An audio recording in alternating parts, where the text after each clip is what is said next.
Sair da escola já com uma formação profissional no currículo? Parece bom demais pra ser verdade, né? Pois é. No ensino técnico do Senac, isso é possível. É ensino médio junto com formação técnica, que acontece durante os 3 anos. Lá, eles usam metodologia para projetos, desenvolvendo competências como resolução de problemas, pensamento crítico e colaboração, além de valores éticos e sustentáveis. Quer saber? Senac. Acesse sp.senac.br/ensino médio e saiba mais. What's up, you guys? Welcome back to the Mixed Doubles podcast. We're your hosts, Maggie Robinson and Josh Mike McCauley. We're former D1 athletes and co-workers at a major professional sports league with a passion for all things women's sports. If you're interested in more content, please follow us at Mixed Doubles Pod on Instagram. And if you like what you're hearing, give us a little 5 stars, throw us a rating. It goes a long way. It helps our engagement. So go click that button. And Josh, take it away. All opinions stated here are our own and have no affiliation with our employer whatsoever. Always got to stamp it. Let's talk about, the opportunities that we get with our employers, though.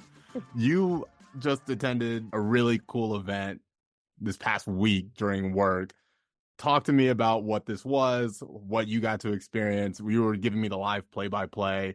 It sounded amazing. Yeah, so it was the March of Dimes Luncheon, which is kind of like the primary event for who's who in sports media. Everyone was at this. It was at Cipriani in Midtown. Beautiful venue, like old bank, just like vaulted ceilings, looked super exquisite. And the funniest thing was I was just there to be a seat filler. So the NFL gets tables and then all these high ups and VPs and SVPs get to go, except for our EVP could not attend. And so I was the last minute seat filler. So I was impersonating my male EVP. Went up, got my ticket, said his name. It was a VIP ticket, got into the VIP lounge. Like, it was hilarious. And I'm there with some of my teammates and just like everyone big in sports media. I felt like I was like little sistering the people that I was there with, but everyone was just talking about like, oh, did you see the Nielsen numbers? And like, how is CBS viewership? And then you talk to a Fox person, they'd be like, oh my gosh, and this is how Fox is doing. Like, heard about your Thanksgiving. Like, congrats on the great numbers. Like, it was such TV talk. And then I look over and like Eli Manning is right next to me. I'm like, okay, what? Man is huge in person. He is so tall. And then I looked like to the other corner and then there's Elle Duncan, who's the face of Sports Center and like the great ESPN host. She ended up hosting the entire event. She was phenomenal, by the way. Like, oh my gosh, her delivery is so good. She's so funny. She's like witty. Yeah, and then we got to sit down and then I ate like a fancy steak for lunch at like 1 p.m. on a Wednesday. It was crazy. But I was telling Josh, you guys, so I was there. I didn't know I was supposed to go to this. It's like a fancy event. I'm like in a nice skirt and a sweater, but like my hair's in a little like slick back bun, whatever. Could have done better is what I'm saying. Like, It wasn't bad, but I could have done better. And I look around and all the waiters and waitresses who are female, also hair in a slick back bun, and they're the closest people in age to me. I'm like the youngest by 15 years here. Oh boy. And so I'm sitting at this table and I'm like, I feel so inadequate sitting at this table. I don't know anyone here. I look over, oh, it's Adam Silver hugging one of my vice presidents. And I'm like, okay, this is an alternate universe. What's going on? What is happening? And I'm just standing there in the back, like silent. So really cool experience. If you ever get the opportunity to go, also have to shout out the March of Dimes is a really great program. And it is a fund that serves families and women and mothers with preemie babies. And so it like gives them all the access and help and care because preemie babies are very care intensive. Oh, I didn't know that. I learned a lot of things. They raised $1.5 million. And they did it sitting at that luncheon. They said, pull out your phones. Here's a QR code. All right. How much did you give? How much did you give? Just give me a number. You know what I make. How much you give? You know what I make. Well, I'll leave it at that. I was wondering. It was a QR code. It was super easy. So how much, we don't have to disclose today. It's all right. It's fine. It's fine. No, that's hilarious. But no, thank you, Matt. Like, that was such a cool thing for you to do and for me to kind of get to see from your text and just hear about. I was like live texting Josh under the table being like, what is happening? The people here are insane. Like, it's a who's who. All these female athletes were there. The commissioner of the NWSL, Jessica Berman, spoke. Phenomenal woman and great speaker. And Ali Krieger, the NWSL player, announced her. Sue Bird was there. Guys, I was freaking out. It was so cool. I would have cried. a little bit. You're better than me. I don't know how you held it up, but you did. You represented the squad well. I'm sure everybody thought you were who was supposed to be there. Oh, yes. Nobody batted an eye. I'm good at impersonating men, apparently. Trevor Lawrence. Trevor Lawrence. Yeah, massive flashback. But, I mean, since we're on the topic of big people, big names, let's dive in, right? A little big plays. And big players. Okay. This is a very big play with some very big players. We're going to do a 2-in-1 today. So what is it? It is the Women's Lacrosse League. This is the first ever U.S. Professional Women's Lacrosse League, and it's the sister league of the PLL, which, if you're familiar, that is the Premier Lacrosse League, which was founded by Paul Rabel, and he has done so much for the sport of lacrosse. So he founded the PLL back in 2018, honestly not that long ago, for the success that it's had, and now is founding the WLL, which will debut in 2025. And these dates are really critical because lacrosse is actually coming back to the LA 28 Olympics as a sport in 2028. So if the Professional Women's Lacrosse League is debuting in 2025, that is right in time to build the most elite U.S. team and have people from overseas come and play the sport professionally in the U.S. and then just develop the game even more. So this is such good timing on their part. It's obviously very thought out. And lacrosse players here in college have been so dominant. And it's always just been like, okay, you're great in college. So sorry. Like, you can go play Athletes Unlimited if you're like the very top of the top. But again, that's almost so selective that you're cutting out all these talented athletes. So I'm super excited. They'll have 4 teams in their debut game, and it'll be 6-a-sides. That's going to be hype. I was never a lax bro, but it's cool to see more opportunities be created for people that are in these sports that they love so much that they play in college. And then, like you said, don't have those opportunities. So that would be really cool. And then, yeah, I mean, hopefully, I don't know how the rest of the world is in lacrosse. I really don't. So I know a girl on the Jamaican lacrosse team. She's a baller. It's a fast team. I know that. Yeah. I know that. I'll get into my big player. I probably have used her as my big player before, but in this case, it's more about just big money moves for her. Coco Gauff, Sportico put out their top 10 female or highest paid female athletes of the year. And none other than my fave, Coco Gauff, was at the top of that list, made $30.4 million this year. And that's kind of a culmination of her earnings from competition to endorsements, etc. But super cool to kind of see her just kind of catapult to the stratosphere of where she's gone in her career over like the last 2-3 years of just the success she's had, and then that kind of showing up with the dollars that she's been able to make. I think one of the things that's really cool too is that you look at how much she made in earnings over kind of the playing season. She made a little bit under 10 million. Almost half of that she earned in her very last tournament, the WTA final that we talked about on one of the former podcasts. Like, she made, I think, a little bit over $4 million from just one tournament. So it's really cool. And we'll talk a little bit later about some of the other women that made that list. And there are some cool names and some surprises too. But just wanted to shout out Coco Gauff. Get your money, sis. I see you. Getting her bag. If I'm in Florida, I'll be hitting you up. And, you know, and she'll cook your ass. It's fine. I mean, I'm not going to play tennis. I can't do that. I'm just trying to see if I can, you know, hold $10 or something. I don't know. We'll see. But speaking of money moves, Michelle Kang, so she has donated $30 million as the largest philanthropic investment in U.S. women's soccer and girls programs. So she's trying to start at the grassroots level. She's like, I see the success that's happening with the U.S. women's national team. Let's keep this going. A $30 million pledge is huge. That's massive. That's Coco Gauff's earnings this year. That's Coco Gauff's earnings this year. You can do a lot with that. But no, if you don't know Michelle Kang. That was my question. Yeah, there you go. She is the majority owner of the Washington Spirit and the NWSL, the, sorry if I butcher this, Olympique Lyonnais Feminine, and London City Lionesses. So she owns 3 different professional women's soccer teams worldwide.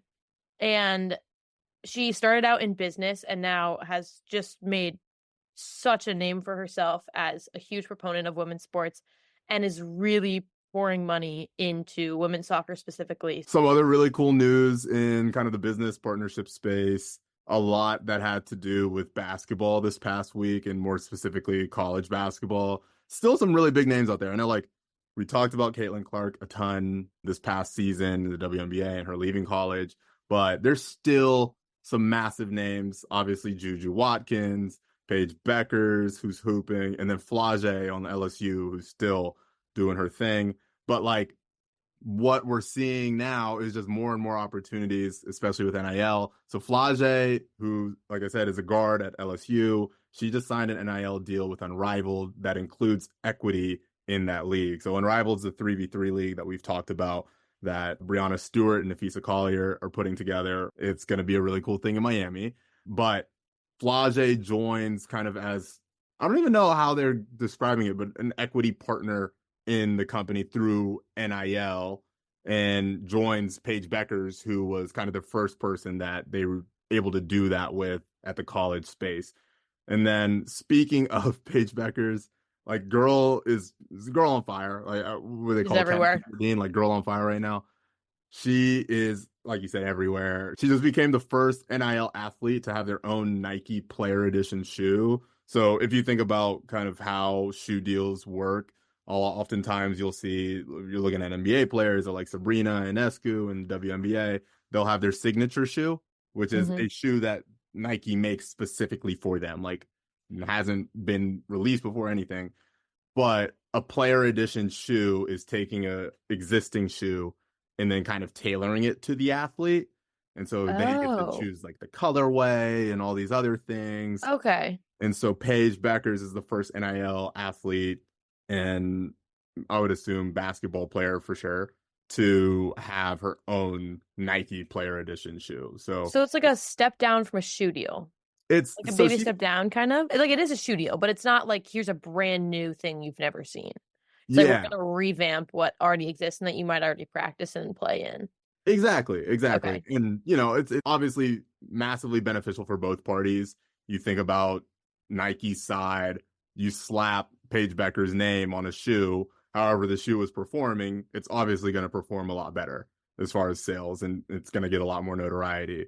It's called the GT Hustle 3. It'll be the Paige Becker's edition. It looks sick. It's like a blue and pink colorway. It'll look really cool on the court. I don't know if she's worn them already, but it is a pretty cool thing that she was able to do. And I don't know that I'll wear them because I just haven't bought basketball shoes in a while, but you could hoop. Show up to the Y in some Paige Buckets shoes. Some Paige Buckets. Fun fact, Sabrina Ionescu's shoe, which is a signature shoe with Nike, is the third most worn shoe in the NBA. No way. In the NBA, yeah. Like that's dope. Yeah, I'm pretty sure the two shoes ahead of hers are both Kobe's, who was, fair. As a lot of people know, one of her idol's mentors. Yeah. So pretty cool for her to be like in that same spaces. I mentioned earlier, we were going to talk quickly about some of the highest paid female athletes from this year. Maggie, I know we listened to the Sporticast. The Sportico is who released this ranking, and they do this every year. And it's really cool to just see the insights and see kind of which sports are on the list, who's been on the list before, and the growth of certain sports that have cracked this top 10 and where they stand. But, you know, as I said earlier, Coco Gauff was the number one. And then if you look down the list, I noticed immediately a lot of tennis. What stood out to me was that Eileen Gu is number 2. That's a name I like had to dig up from the back of my brain and being like, I've heard this before. And she's about to be a really big deal when it comes up for the Winter Olympics. So Eileen Gu is an American skier. She's also a model, and so it's actually really funny. We're looking at this breakdown, guys, and her earnings have been $22 million over the course of 2024. Crazy high number. Okay, let's look at what percentage of that was endorsements versus what percentage of that was salary and winnings. And the endorsements percentage looks like it's 99%. Yeah. Would you say so? Yeah, that's what it looks like. And it's funny because I was looking at that and I was like, I wonder if there's anybody else who kind of has a similar split. I don't think you'd guess. Actually, you know what? You probably would. But Caitlin Clark is also kind of in that same boat. She actually comes right outside the top 10 in 11th. But her split, she made $11 million this year. Great chunk of change. Her split is also like a 99 endorsements to maybe a 1% salary, if you kind of consider that $79,000 drop in the bucket that she's making from being in the WNBA. Some old news, but still good. Wanted to touch quickly on the PWHL. They kicked their season off, I want to say 2 weeks ago now. And it's just been a really cool campaign over the course of their off season, revamping kind of their entire brand from their jerseys to some of their partnership deals. And they're doing this thing this season called their Takeover Tour. They announced this kind of before the season kicked off, but it's a takeover tour of neutral site games across multiple cities. So similar to actually like what the PLL, they kind of have that type of structure. The USFL used to do that too, where they would play their games in different cities and just kind of go around. And so like all the games would be played. It's not exactly like that. It'll be like two teams will play a game in Vancouver where they don't currently have a team, and two other teams will go and play a game in Detroit or Raleigh. These are all cities that they've said they're going to go to this season. So really good strategic decision as far as getting your brand out there, and then also feeling out, potential markets for expansion. I was about to say, like, you test it out. Does it go over well? How's the crowd? Are they engaged? Did a lot of people come out? Like, it's a great way to just market research, but still play games. I guess a self-proclaimed Formula One fan now. I got hooked like most people did during Drive to Survive. And how could you not? I mean, come on now. And was really excited for this weekend because it's in Abu Dhabi. It's the final race, Lewis Hamilton's last race, but none of this matters. It's not what we're talking about. We're talking about AbbI Pulling. And you might be wondering, who is this AbbI Pulling you speak of? 21-year-old driver from the UK in Formula One's academy. And say, Josh, what is this academy you're talking about? Let me tell you. It was some really crazy, for lack of a better word, shit that went down this past week. So want to talk about that. But first, let me paint a picture of what this academy is. It was created in 2023. So last year, it's very new, but it's a junior level racing class for the development of young female drivers. So when you look at Formula One, right, there's not a single female in the paddock. There's 20 drivers, not a one female. And so over the past couple of years, they've been a lot more invested in kind of the growth and development of people that have not had the same opportunities to participate in Formula One. It's a very hard sport to enter because it takes a lot of money and a lot of time. You start in go-karting and you have to invest in your own karts. It's very expensive. So usually you see a lot of these drivers come from wealthy backgrounds, have the time, have the money. And so how does Formula One get more people involved in the sport? This is one of those ways, kind of developing that pipeline of next up and coming female drivers. And so that's through the F1 Academy, which is really cool. It's headed by Susie Wolff. She was a former motorsport driver herself, racer, and is the wife of Toto Wolff, who is the principal of Mercedes, I didn't know that. Yeah. Family business. Family biz. But one of the, I would say, best Formula One teams of, this decade, of the 2010s. But kind of getting to like the juicy stuff, back to AbbI Pulling. So she mathematically clinched the Drivers Academy Championship last week. Last week, they were in Qatar. Another thing that's really cool, side note, they like to do a lot of their races at the same tracks as the Formula One circuit. Mm-hmm. And so they get those opportunities. So, like F1 drives at Qatar, but then they're also finishing up at Abu Dhabi, same as Formula One this weekend. But they're at Qatar last week. They do 2 races. AbbI needed to come in second place in one race, just one, to mathematically clinch the Drivers' Championship. You ask, how do you mathematically clinch? It's a point system. If you've never watched racing in your life, they typically go by points based off where they finish. So if you're first, you get 25. Second, you get, what is that, like 18, 16, and then it goes down and down and down and down until 10. In this case, she had, guys, I don't even know how many points, 200 something points by this point in the season. She had won 7 races out of the 10 that they had already driven. She just needed to come in second, and she did that. She literally did that. She came in second, blinched, celebrated. They blasted her on Instagram and all that fun stuff. That's how I saw it. And everybody was like, oh, amazing, congratulations. And then get this, second race, getting ready to do that. There's another kind of event going on. Somebody crashes into the guardrails and damages that area. And they're like, we're not going to have enough time to repair that to get ready for the second race in Qatar. So what we're going to do, because this is a development league essentially, and we need these people to develop, so we want to give them the opportunities to race, is we're going to tack on another race in Abu Dhabi. So instead of doing 2 races in Abu Dhabi, we'll do 3. And you might think to yourself, well, wouldn't it just be the same points that they'd get from the second and the third race in Abu Dhabi? Now, they were like, let's go ahead and tack on 2 more. You get bonus points for winning. So what the thing was that AbbI, with that second place finish, secured an 83-point lead over the next closest driver. Okay. There was only 82 points available. This is like all of the races, all of the bonus points, all the fun stuff. Only 82 points available. With the 2 additional bonus points, they're 84.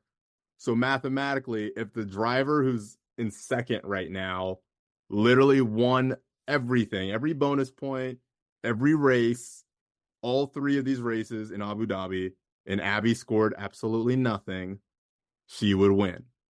The likelihood of that is extremely low. But by technicality, they have to strip AbbI's title going into this weekend in Abu Dhabi. So, okay. Let me see if I'm with you. Yeah. For the listener, let's talk through this. It's a whole lot.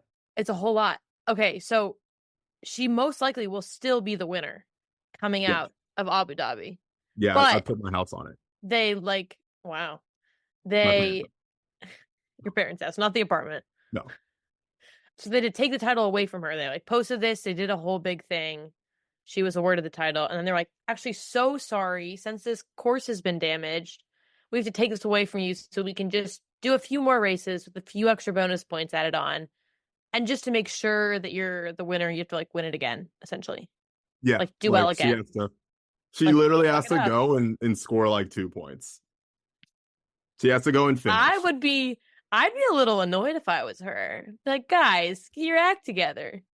What are we doing? But it also, another way to look at it, silver lining, is it is a development league. More practice is more practice. At the end of the day, if you boil it down, more time behind the wheel is only going to make you better. But that's really frustrating. And that's it's the same thing as when, wasn't it, Jordan Childs was stripped of her medal at the Olympics? Oh my God, yeah, retroactively. They're Similar vibes. Similar vibes. I would say that one was a bit more egregious, Jordan Childs. Yeah, I agree. So, but yeah, kind of crazy. Wow, all the so much drama in F1. Let's get a docuseries about the Women's Development League. I believe there is one. I believe there is one that came out not too long ago called F1 Academy. So I don't know that it's on Netflix and all those fun places, but maybe that's some homework for us. We can go watch Formula One Academy. Agreed. I need to do that. Yeah. All right. So a few weeks ago, I went to a viewing party for the NWSL Championship and turned out to be the highest viewed NWSL Championship ever in the sports history.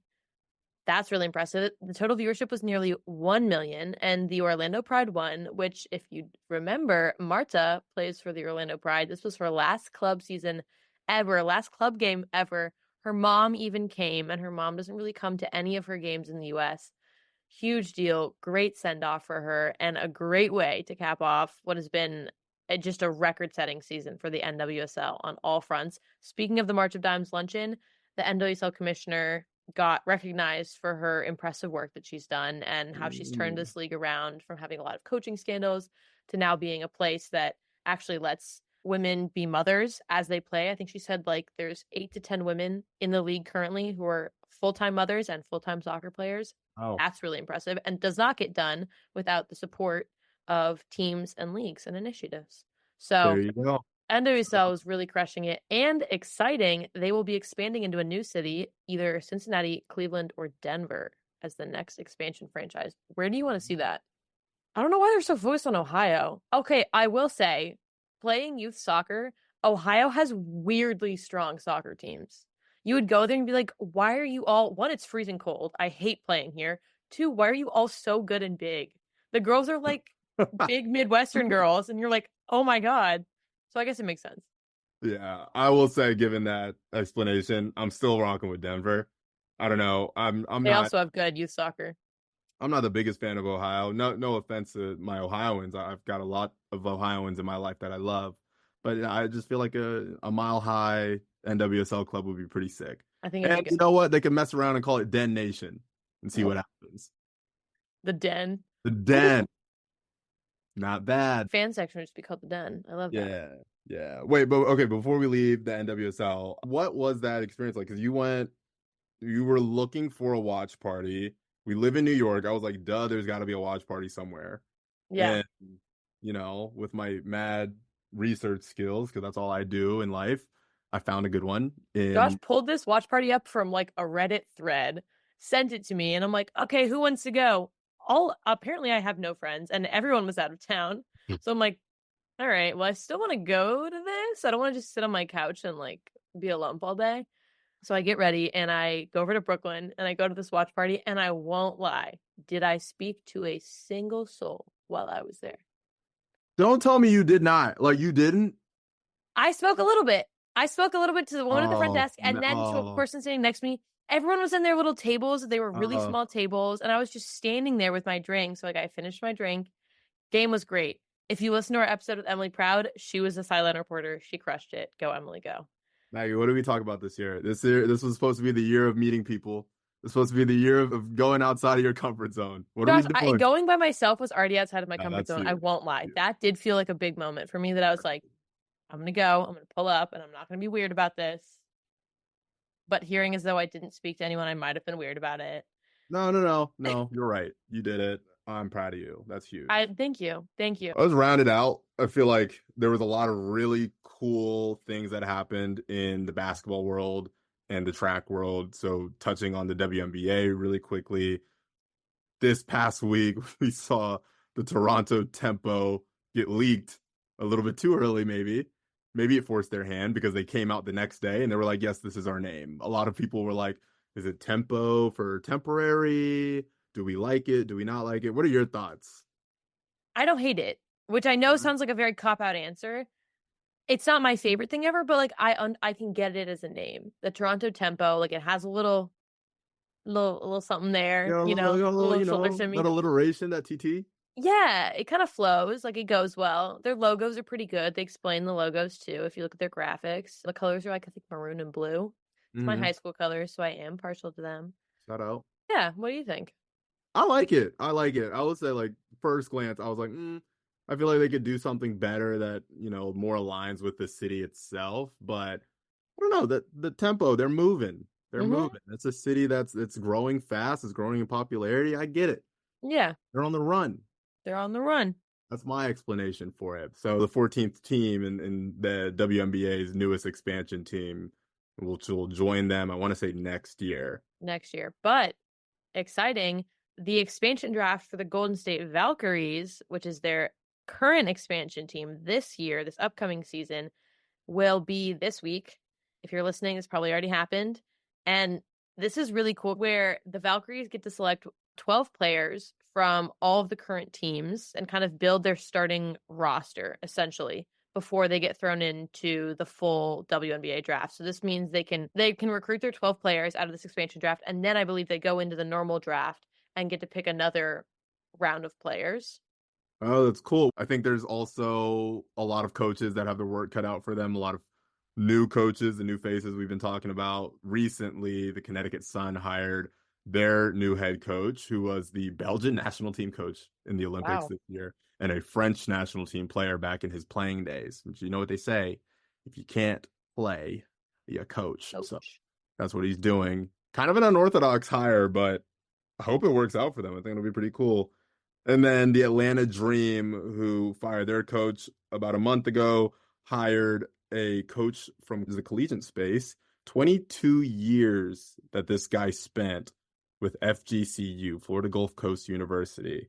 Wow. Will Smesko is his name. That had to have been a good offer to draw him away from Florida Gulf Coast.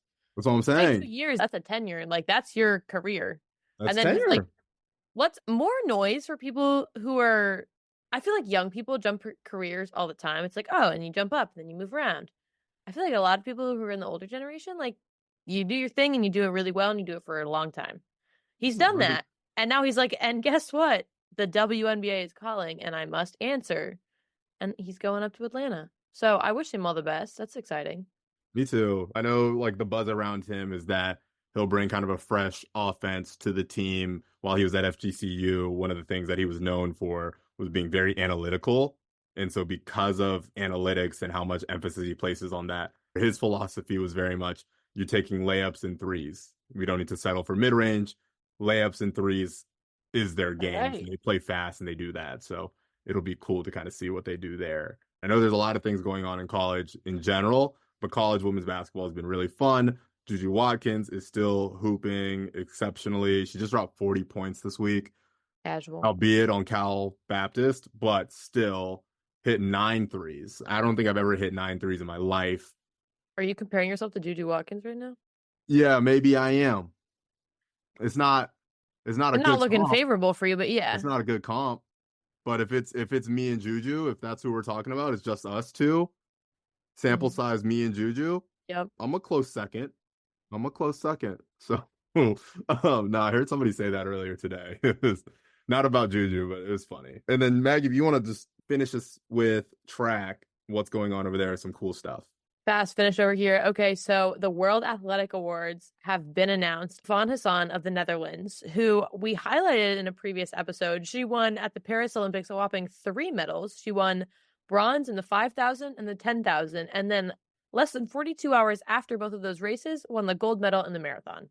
She, rightly so, was named the Women's World Athlete of the Year. That is like the title of all titles. Women's World Athlete of the Year. Thank you. Take a bow. Can you imagine? Like, I'm thinking about, again, comparing myself because that's what I do, but can you imagine like winning middle school athlete of the year, which I did, shout out, 7th grade. I didn't get 8th grade. That's all right. It's okay. And you keep going up, and then all of a sudden you're voted the best athlete in the world. I wonder if she got 7th grade athlete of the year. I hope You should so. ask her. I hope so. If I ever do, if I see her, I'll make sure to ask. And if she didn't, then it's looking good for me. Looking great for you. You're Looking a close good for me. second once again. Yeah. Yeah. All right. And the other award winner was Sydney McLaughlin-Leroney, who won gold in the 400-meter hurdles and was a member of the amazing 4x4 team, who also won gold in Paris. She was named the Female Track Athlete of the Year. So Safan was the World Athlete of the Year, and Sydney was the Female Track Athlete of the Year. Yeah. What did you win? What did you win Youth Athlete of the Year for? Or, like, 7th what grade? sports were you playing in the 7th grade? Football, basketball, and track. Oh. Yeah, but let's. So would 7th grade you have, what events would you have done really well in? In 7th grade? Yeah. Well, I mean, 7th grade, I did a little hurdles myself. Okay. And not the 300. Well, we had 300 in Texas, but I did the 110s. And you can imagine how short those hurdles were because we were all kids. Were you like as tall as you are now proportional to when you were in the 7th grade? Do you see what I'm saying? Like, were you still very tall for your age? Yeah, I was definitely taller than most people. Okay, so you had like a leg up. Yeah, yeah, physically and what's the metaphorically? Yes. Yeah, I had a leg up on the competition, which is probably why I never won Athlete of the Year again until because everyone caught up to you. Everyone caught up, and it wasn't really an award at my high school, so. But I would have won. Okay, guys, to round this out, we had a question and answer, and by question and answer, I mean we got asked one singular question, which we will now answer. The question is, if you could do one thing differently while in college, what would it be? I think pertaining to how we got to our roles at the league. It's a good question. Thanks for asking. So, I mean, I will say, like, I loved my college experience, and I was very happy with a lot of the things that I did. I guess if I could go back to school knowing what I know now, I think there were a lot of classes where being a student athlete, you kind of get caught up in just having a lot on your plate, and you might not have all the time in the world to do certain things. And so some projects, some work, some readings get, for lack of a better term, half-assed. Yeah. And I know like a lot of us have experienced that. And I don't know like how much I would have been able to change it. And, you know, I don't think I hurt too much from the experience. But if I could go back and just like give 100% to some of these readings and certain projects and just class discussions and talked more in certain classes. That's the one, I would say, regret that I have from my experience in college. Like, there's so much knowledge and there's so many opportunities, and I'm not saying I didn't get it, because I feel like I did, but just kind of diving more in and just taking advantage of the time. So that's mine. Yeah. I think mine would be, thinking of this in a career focus, I didn't realize that, one, you could even work in sports, to be honest with you, or two, that was like a viable career path for me personally, because there was no classes really for it at Penn. And I think I created a lot of opportunities for myself and like really leaned into all these extracurriculars. But I almost wish that and this is like out of my control, I wish I could have found out that I wanted to do this earlier and could have like maybe better positioned myself and been like, this would have been great to know, like, before I decided maybe I want to be an international relations major, realized I wasn't good at that. Maybe I want to minor in French, wasn't good at that. Like, I feel like I took a bunch of classes that weren't super directly related to what I want to do, you know? And I definitely learned from them, same thing you're saying. But I think my last 2 years of college, my first 2 years of college were like very different in terms of the focus, which makes sense. First year, 2 years are gen eds, but I think just like really listen to yourself and lean into like, okay, what actually sounds cool? My senior year, I took a video production class. Now I work in broadcasting. But I didn't know that. Like, but I recognized that class was really cool and I was really interested by it and all the creativity. So I think if you can actually listen to yourself and like, what do I want to do class-wise, that would be my advice. Oh, so much better than mine. Thank you, Maggie. Honestly, shoot, I needed that advice too. But seriously, ask questions. We'll be doing more of that. I know there's things that, regardless of where you're at in your career, we just want to know more about women's sports. I think this is something that Maggie and I love, just like researching and talking about. And so if there are things that you want to know that we can talk about, that we can answer, happy to do so. So we'll toss opportunities to ask questions. Please use them. Great first question. And hopefully we have many more. Yeah. Thank you guys so much for listening. And we will see you next week. Thanks. Bye. You want to say bye? Peace. He's dancing on screen.